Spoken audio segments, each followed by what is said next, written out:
오늘 또 그대의 최고의 날입니다. 임은미 선교사 묵상입니다. 최고의 날. 사망의 길에서 우리의 자녀들을 구원하여 주옵소서. 잠언 7장. 아하, 날짜를 제가 안 말했군요. 2024년 12월 21일 토요일. 오늘 내 묵상 말씀의 적용을 위해 내 멘티 중 하나의 묵상의 글을 올려본다. 아래는 내 멘티의 묵상이다. 2024년 11월 20일 금요일 묵상입니다. 제목은 이제 그들을 건드리지 못하리라. 성경 말씀은 여호수아 9장 19절부터 20절까지네요. 모든 족장이 온 회중에게 이르되 우리가 이스라엘의 하나님 여호와로 그들에게 맹세하였은즉 이제 그들을 건드리지 못하리라. 우리가 그들에게 맹세한 맹약으로 말미암아 진노가 우리에게 임할까 하노니 이렇게 행하여 그들을 살리리라 하고. 어제 교회 전도사님과 4시간 동안 너무 힘든 대화를 하였다. 결론은 애들과 내가 떠났으면 좋겠다가 가장 원하는 거고, 애들이 떠들어서 예배가 무너지는 건 용납할 수 없으니 가로치고, 무너지기는커녕 흔들릴 만큼도 떠들지 않았다. 이건 현장의 부장쌤도 나와 같은 의견. 갈로 닫고, 주의를 몇 번 줘서 가이드라인을 따르지 않는 아이들은 교회에 오지 말라고 얘기하겠다고 했다. 그리고 나는 전도도 하지 말고 지금 오는 애들도 챙기는 노력을 하지 말라고 했다.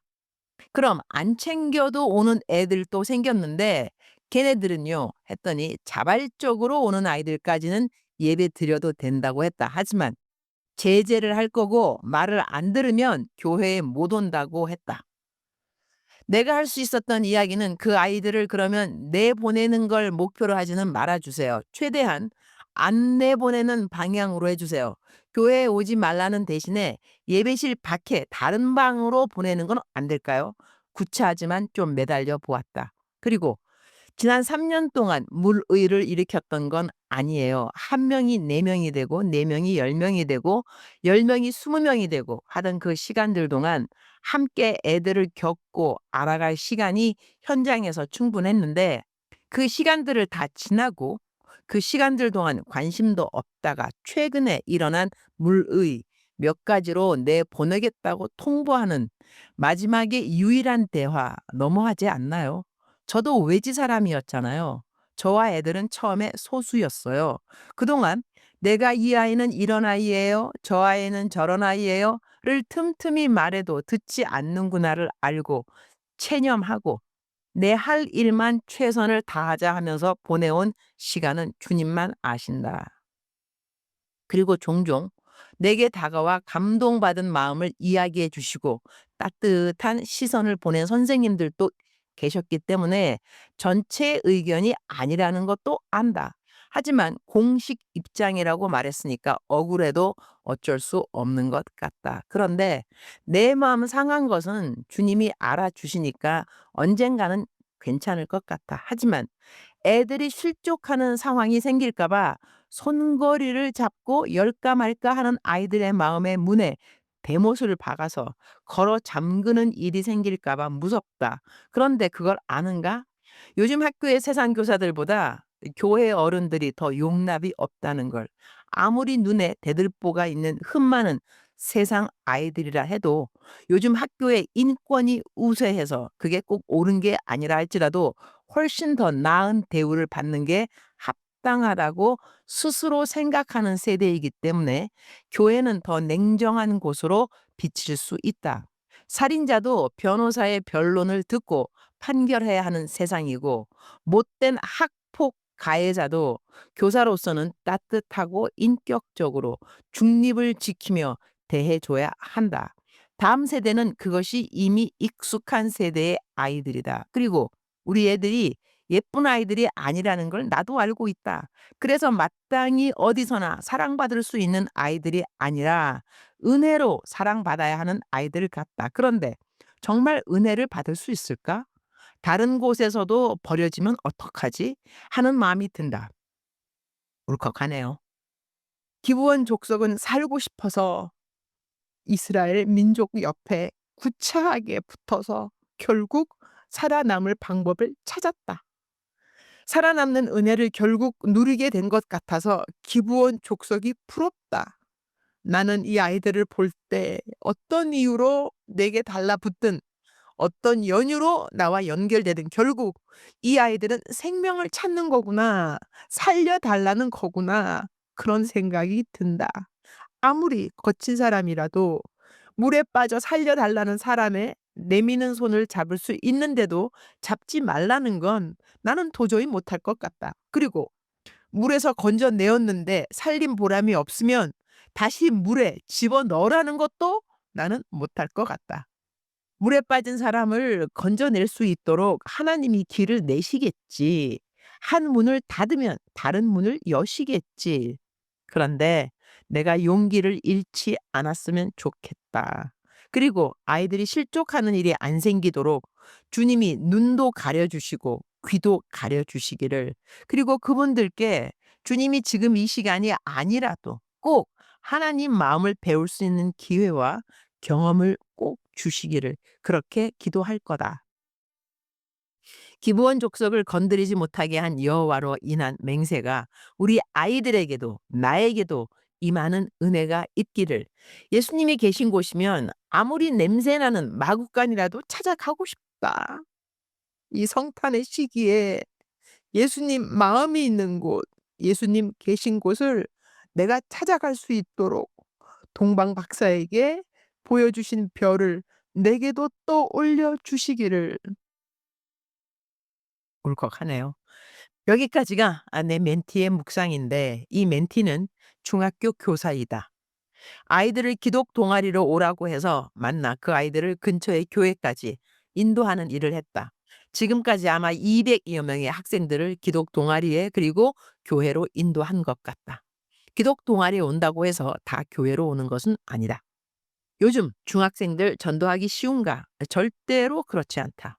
이렇게 전도하기 힘든 아이들을 근처 교회에 데리고 갔는데 당연 이 아이들 중에는 담배를 피우니 담배 냄새가 나는 아이도 있을 것이고, 예배를 처음 드리니 정신이 산만하기도 할 터이고, 이런 아이들이니 이제는 교회로 데려고 오지 말라고 한 전도사님은 누가복음에 나오는 탕자의 비유를 설교하라고 하면 어떻게 설교를 하실까?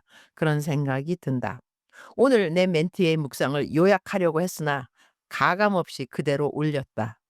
요즘 내 묵상을 읽는 분들은 10만 명이 넘을 것이다.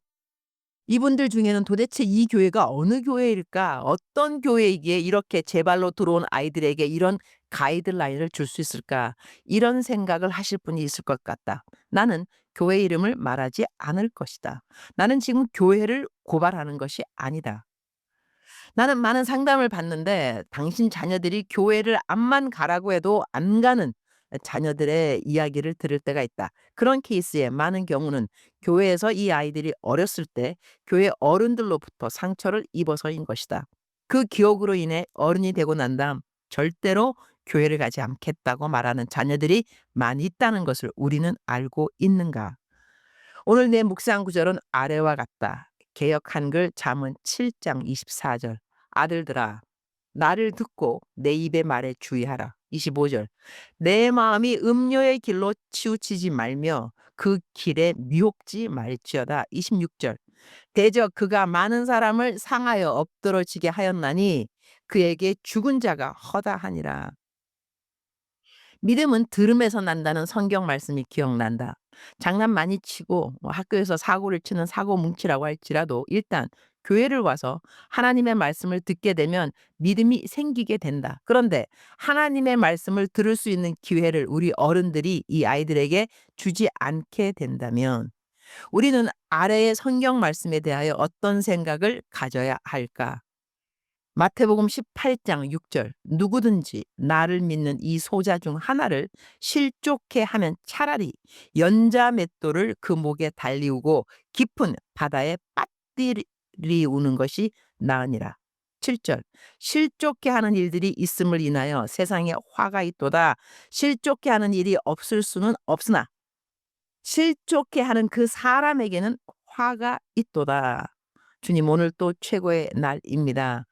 내 멘티의 묵상을 읽으며 그리고 그동안 어떠한 일들이 있었는지 이 멘티의 처음 사역을 시작한 그때부터 지금까지의 과정을 아는 저로서는 마음이 얼마나 쓴지 내 마음이 이런데 직접 이런 말을 들었어야 했을 내 멘티의 마음은 어땠을까 싶습니다. 그런데 내가 용기를 잃지 않았으면 좋겠다라는 멘티의 말 한 구절에 멘토인 제 마음이 얼마나 짠해지는지요. 주님 마음은 어떠세요? 주님은 이런 아이들이 교회에 오면 위와 같은 가이드라인을 주시면서 앞으로 교회 나오지 말라고 하실까요? 그리고 이렇게 아이들을 교회로 데리고 오느라 갖은 힘을 다 쓴 교사에게 앞으로 전도하지 말라고 말씀하실까요? 차세대의 복음을 위하여 우리 어른들이 어떠한 마음을 가지고 차세대의 아이들을 바라봐야 하며 그들이 교회 문턱을 밟기가 어렵지 않도록 어떤 말을 우리 어른들이 사용하고 어떤 눈길을 우리는 그들에게 전해 주어야 할까요? 우리 모두 하나님 앞에 나중에 서게 될 것입니다. 그 누구라도 어린 소자 하나라도 실족해 하는 죄를 지었다는 심판을 받지 않도록 도와주시옵소서. 내 멘티의 기도처럼 우리 아이들 중 그 누구도 교회의 이런 가이드라인으로 인하여 마음 상하는 일이라든가 처음 발을 디뎠던 교회로부터 평생 벗어나는 일이 없도록 우리 성령님 막아주시고 보호하여 주옵소서. 예수의 피. 오늘은 우리 교회 어린이들에게 성탄 선물을 주는 날입니다. 1050컬레의 신발을 준비했고 1000권의 성경책을 준비했습니다. 신발은 오늘 주고 성경책은 새해 선물로 매일 성경을 읽겠다는 다짐을 받고 주려고 합니다. 혹시 준비한 선물보다 아이들이 더 올 경우를 생각해서 상품권을 따로 준비합니다. 우리 어린이들이 선물 받으면서 이 기쁨을 예수님이 우리에게 생명 주신 그 선물을 이해하는 데 도움이 되도록 도와주옵소서. 제가 내일 아이들 설교를 할 텐데 주님 저에게 그 어느 때보다 더 큰 기름 부음을 주셔서 우리 아이들 마음에 예수님을 평생 주님으로 섬기고 살아가는 견고한 결단들이 있도록 도와주시기를 기도드립니다. 그리고 오늘의 이 성탄 선물들이 가능하도록 기도해 주시고 헌금해 주신 모든 분들에 대한 감사를 아이들이 배우기를 원합니다. 우리 아이들이 그분들께 갚을 길은 없으나 그분들을 축복하는 우리 고사리 손들의 기도를 주님이 들어 응답하실 것을 믿습니다. 주님 사랑합니다. 주님 감사합니다. 오늘 또 우리 주님 저를 보시면서 하루 종일 기쁘시면 참 좋겠습니다. 외울 말씀 잠언 7장 24절. 아들들아 나를 듣고 내 입의 말에 주의하라. 작정서 점수 100점. 사랑하는 그대여. 사랑하는 그대여. 출석 부르고 있습니다. 대답하셔야죠. 오늘 제 묵상이 좀 길었습니다. 그죠? 그래서 그대를 그냥 출석 대답했으니까 이제 자유하시기를. 사랑하는 그대여 오늘은 시간이 조금 되신다면 한 3 분? 5 분까지 안 가더라도 3 분. 우리의 차세대를 위해서 기도해 줬으면 감사하겠습니다. 차세대를 책임지고 열심히 사역하는 우리 사역자님들 위해서 기도해 주시고 우리 교회가 이 차세대 그야말로 이해하기 힘든 외계인 같은 우리의 차세대들을 잘 이해할 수 있고 관용할 수 있는 마음이 우리들에게 있게 해 달라고 주님 우리 어른들에게 긍휼을 베풀어 주옵소서 하는 그런 기도를 그대에게 부탁드립니다. 사랑하는 그대여 3 분입니다. 3 분 우리 차세대를 위해서 우리 모든 최고의 날 묵상 식구들이 기도한다면 하나님께서 그 기도 기쁘게 받으실 것을 믿습니다. 사랑하는 그대여 사랑합니다. 사랑하는 그대여 축복합니다. 오늘 또 그대의 최고의 날입니다.